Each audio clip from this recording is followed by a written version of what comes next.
bonjour à tous. Madame. Quelle joie de vous retrouver, c'est quand même C'est exceptionnel magnifique. d'être ici sur le chantier de Notre-Dame. Et donc, j'imagine que votre chronique a une saveur particulière ce matin, puisque plusieurs événements culturels rendent hommage à la cathédrale en ce moment. Oui, exactement. Alors c'est vrai que Notre-Dame a toujours inspiré beaucoup d'artistes et ça continue aujourd'hui.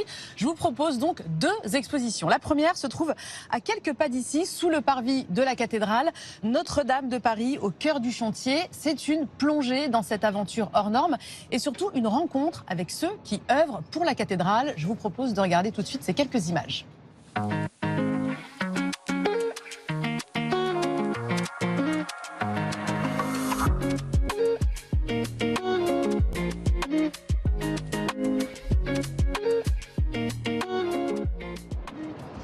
Alors c'est un parcours très pédagogique qui revient sur l'histoire, sur la sécurisation et la restauration. À l'entrée de l'expo, il y a une très belle maquette qui permet de comprendre quelles sont les grandes opérations clés qui ont été réalisées sur Notre-Dame. Et puis ensuite, il y a 8 espaces différents. Chacun revient sur une opération spécifique ou un métier. On a par exemple un espace qui fait un focus sur la restauration des vitraux, la restauration du grand orgue ou encore la reconstruction des voûtes et de la charpente. Et puis l'exposition se termine sur une gigantesque fresque très bien faite, je trouve. Voilà, c'est une exposition qui nous permet, qui est très humaine et qui nous permet de mettre des visages sur ses compagnons, ses artisans, ses ingénieurs ou encore ses architectes qui sont présents sur ce chantier. Ça se passe donc sous le parvis de Notre-Dame de Paris. L'accès est gratuit et c'est du mardi au dimanche de 10h à 20h. Une belle exposition générale. Oui, et j'encourage vivement vos téléspectateurs à aller les voir.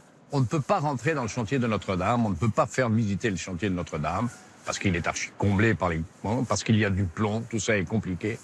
Cette exposition, ce chantier de Notre-Dame, c'est absolument remarquable et ça explique vraiment très bien ce qui se passe sur ce chantier. Donc ils aillent tous voir cette exposition. Une autre exposition maintenant, mais qui se déroule ailleurs, dans le sud de la France, à Carcassonne. Et ça, c'est intéressant aussi. Oui, et là, c'est Viollet-le-Duc, le célèbre architecte de Notre-Dame de Paris, qu'on ne présente plus, qui est mis à l'honneur par le musée des Beaux-Arts de Carcassonne. Cette grande cité, je le rappelle, qui est également l'une des réalisations architecturales de Viollet-le-Duc, qu'il avait restaurée au 19e siècle. Alors, dans cette expo, c'est plutôt le génie créatif de Viollet-le-Duc qui est mis en lumière, car ce qu'on sait moins, c'est qu'il était aussi un dessinateur talentueux. On a donc, dans cette expo, des œuvres pour la plupart assez méconnues, des objets liturgiques et religieux, par exemple des bougeoirs, des bénitiers qu'on peut retrouver aujourd'hui dans nos plus belles églises et cathédrales. Et puis l'exposition nous présente aussi des pièces d'orfèvrerie du trésor de Notre-Dame, notamment le magnifique reliquaire de la Sainte Couronne d'Épines qui a été sauvé des flammes et qui est conservé actuellement dans les réserves du Louvre. Viollet-le-Duc, trésor d'exception, c'est une exposition qui a déjà ouvert ses portes au musée des Beaux-Arts de Carcassonne donc, et c'est jusqu'au 1er octobre prochain.